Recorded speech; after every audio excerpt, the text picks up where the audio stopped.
Dear students, আজকে আমরা পড়ব হচ্ছে তাপগতীয় অপেক্ষক সমূহ বা থার্মোডাইনামিক ফাংশনস বা পোটেনশিয়াল। এটা হচ্ছে আমরা ব্যাখ্যা করবো ইনশাল্লাহ। তাপগতীয় অপেক্ষক সমূহ হচ্ছে মূলত চারটি: inter energy, enthalpy, Gibbs free energy, আর একটা হচ্ছে হেলমহোলটজ ফ্রি এনার্জি। সো প্রথমে চলো আমরা একটু সংজ্ঞাটা আলোচনা করি। তাপগতীয় অপেক্ষক কাকে বলে? তাপগতীয় অপেক্ষক সমূহ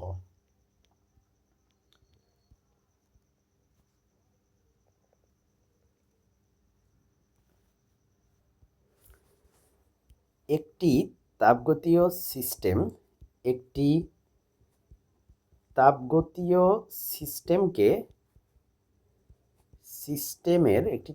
তাপগতীয় সিস্টেমের স্টেট বা অবস্থাকে বর্ণনা করার জন্য যে রাশিগুলো দরকার, যে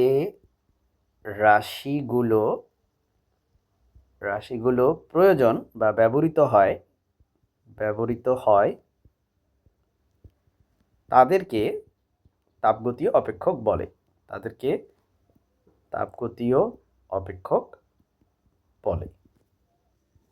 যেহেতু শুরুতেই বলেছি, এরকম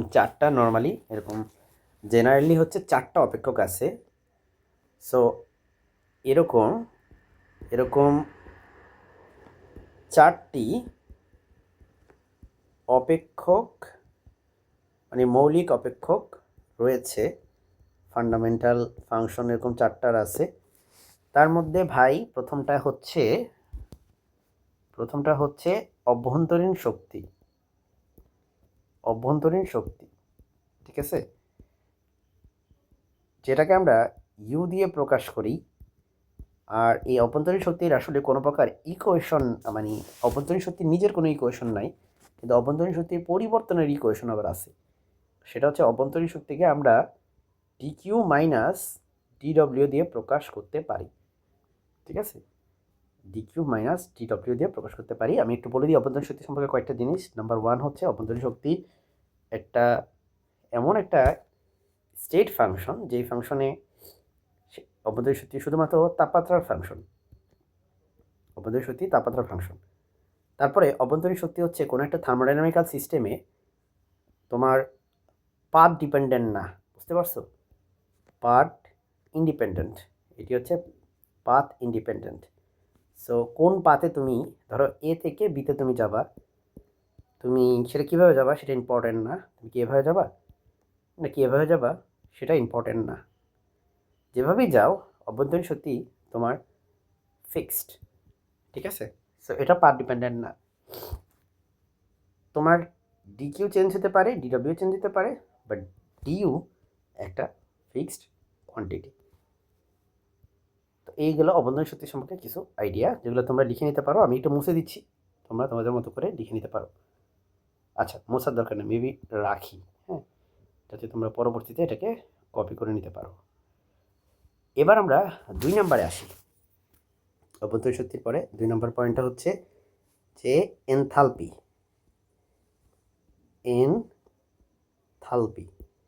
এনথালপিকে আমরা সচরাচর এইচ দিয়ে প্রকাশ করি, এবং এটার সংজ্ঞা হচ্ছে, মানে ম্যাথমেটিক্যাল সংজ্ঞা হচ্ছে H equal to U plus PV.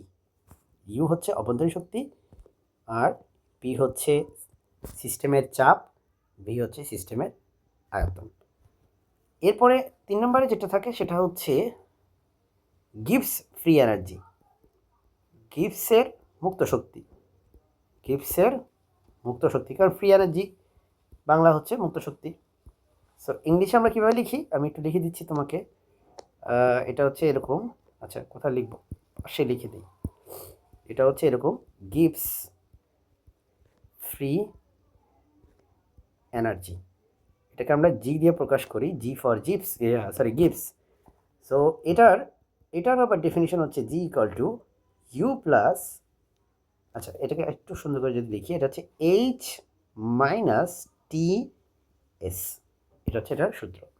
এখানে ব্যাপারটা বুঝো, আমাদের এইচ মানে কিন্তু এটা, যদি আমি রিপ্লেস করতে চাই এইচের জায়গায় আমি ইউ প্লাস পিভি দিয়ে রিপ্লেস করতে পারি। ঠিক আছে, এই গেল আমাদের 3 নাম্বারটা। এবার ভাই 4 নাম্বার যে পয়েন্টটা সেটা হচ্ছে, এটাও এক ধরনের মুক্ত শক্তি, তবে এটার নাম হচ্ছে হেলমহোল্টজ মুক্ত শক্তি। হেলম হেলম হোলস হোল্ডস মুক্ত শক্তি। আশা করা যায় আমি উচ্চারণ ঠিকঠাক করতেছি। হেলমহোল্টজ মুক্ত শক্তি, এটাকে আমরা ইংলিশে যদি লিখি তাহলে এটা এরকম হবে, Helmholtz free energy. Free energy, এটা আবার আমরা প্রকাশ করি এইচ দিয়ে না, কিন্তু এটা কিন্তু অ্যাপ দিয়ে প্রকাশ করা হয়, আর এইচ দিয়ে অলরেডি এনথালপি প্রকাশ করি আমরা। সো এটা হবে F equal to U minus T S. এখানে ইউ হচ্ছে অভ্যন্তরীণ শক্তি, টি হচ্ছে তাপমাত্রা, ক্যালভিন স্কেল তাপমাত্রা, আর এস হচ্ছে এন্ট্রপি। ঠিক আছে, এখন এই চারটা তো লেখা শেষ। তো সুতরাং আমি এখানে বলতে পারি যে আমাদের যে চারটা আমরা ফাংশন পেলাম, এদের মধ্যে ইউ ইউ হচ্ছে কার কার ফাংশন দেখো। ইউ হচ্ছে অভ্যন্তরীণ শক্তি, যেটা হচ্ছে মূলত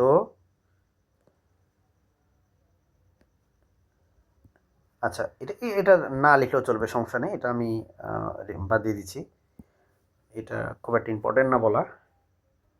তোমরা শর্ট কোয়েশ্চেনের জন্য এইটুকু লিখলেই আশা করা যায় ইনশাল্লাহ ভালো করতে পারবা।